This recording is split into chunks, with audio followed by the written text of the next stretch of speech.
আবু সাইদ মারা গেল, তারা কারা? হুইজ আবু সাইদ? স্বাধীন দেশে বাস করি আমরা, এটা স্বাধীনতা? একটা জ্যান্ত মানুষকে যেভাবে 6 রাউন্ড গুলি করে একটা 18 বছরের কিশোরকে মারা হলো, এটা খুন।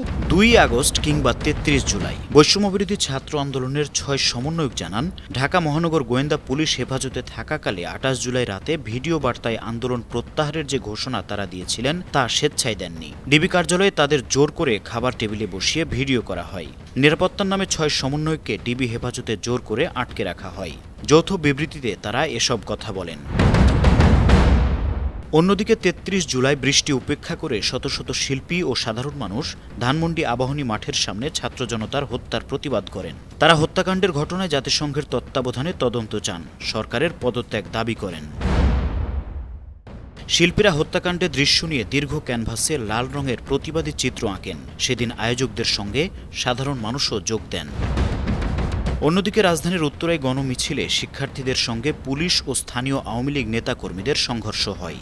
এদিন গণমিছিল কর্মসূচির কারণে দুপুর 12টার পর থেকে মোবাইল ইন্টারনেটে ফেসবুক, মেসেঞ্জার ও রাশিয়া ভিত্তিক মেসেজিং অ্যাপ টেলিগ্রাম বন্ধ করা হয়। সন্ধ্যার পর ফেসবুক ও মেসেঞ্জার চালু করা হয়।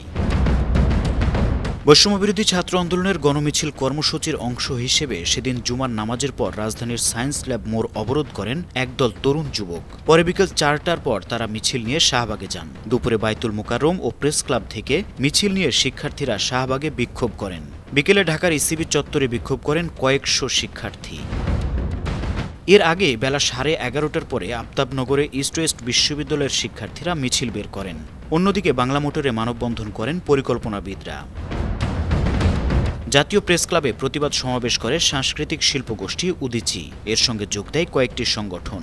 এছাড়া সকালে কেন্দ্রীয় শহীদ মিনারে মেডিকেল শিক্ষার্থী ও চিকিৎসকেরা বিক্ষোভ করেন। একই সময়ে বাংলা মোটরে বিশ্ব সাহিত্য কেন্দ্রের সামনে বিক্ষুব্ধ কবি লেখক সমাজ ব্যানারে বিক্ষোভ সমাবেশ হয়। News desk, 52 TV.